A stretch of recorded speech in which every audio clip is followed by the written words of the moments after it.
Sir Japet! Uy! Oh, Kanina pa kita hinahabol. bakit? Yung bill mo, oh. Ha? Ha? Ano to? Taas ng utilities expenses ko. Ano to? Kaya nga, bayaran mo na. Due date mo na kaya. Ba yan? Speaking, Sir Japet, total nakita kita dito. Di ba sabi mo, pag challenge ang ekonomiya, we'll go for the defensive stocks? Well, in theory, yun yung usual. And actually, we did a study on that. We looked at 7 industries which we considered as defensives. So, andyan yung energy-related, andyan yung water distributors, andyan yung telecommunications, fuel retailers, oil producers, andyan din yung ating food and beverage producers, and yung retail for essential goods.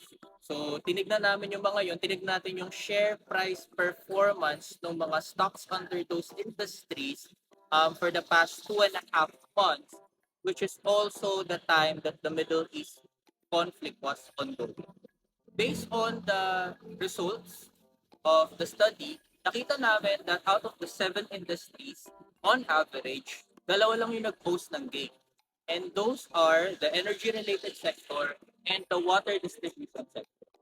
I see. So, dapat bang mag-stick na lang kami dito sa sectors na to? Well, given the evidence from historical data, I believe so. We can look into those sectors. Kasi number one, yun nga, defensive sila. Number two, many of those have good incomes. Some are also good dividend payers. And finally, there's the prospect of El Nino. El Nino is looming na kasi. And alam naman natin that when El Nino happens, tumataas yung demand for energy, tumataas yung demand for water, and kapag nangyari yon, it's likely na tumaas rin yung financial performance or tumaas lalo yung financial performance ng mga energy-related at mga water distributor companies.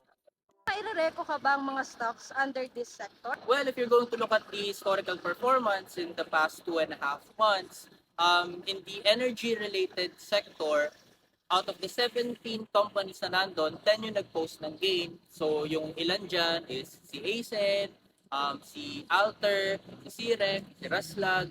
So, you can look into those. Sa water distribution naman, dalawa lang yan eh. Si Maynila, tsaka si Manila Water. So, you can look into those stocks. Okay, thank you, Sir Japet.